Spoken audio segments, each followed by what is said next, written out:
donc les P-40 pour les prendre un petit peu d'altitude. C'est une autre char qui vient de prendre les airs en face de nous.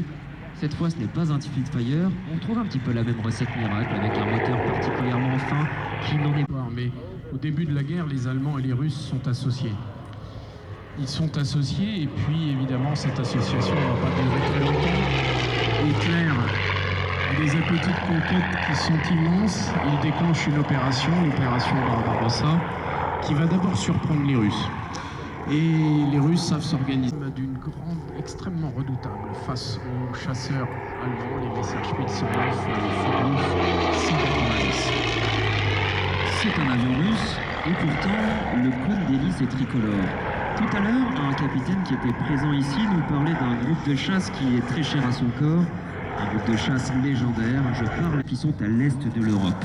C'est donc par une nomination directe du général de Gaulle que ce groupe de chasse a été officiellement baptisé par un autre général, absolument aussi célèbre évidemment, le général Falin. Et oui, ce groupe de chasse, il avait une vocation militaire évidemment. Gagner la guerre à l'Est.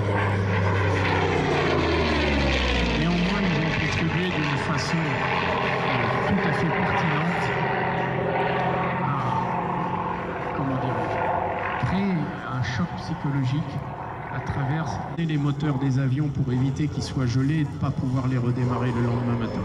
C'est donc dans des conditions qui n'étaient pas vraiment celles que nous connaissions ou que les équipages à l'époque connaissaient, et bien que ce groupe a été constitué, s'est déployé et a combattu jusqu'en 1945, jusqu'à la fin de la guerre, c'est-à-dire le mois de mai 1945.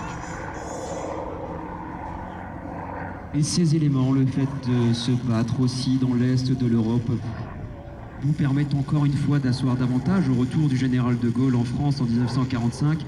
Ces éléments permettent d'asseoir davantage la France au groupe des vainqueurs et d'être à la table des négociations pour ceux qui sont après. Exactement, c'était un acte militaire, c'était aussi un acte politique. Et c'est un acte qui a créé ses propres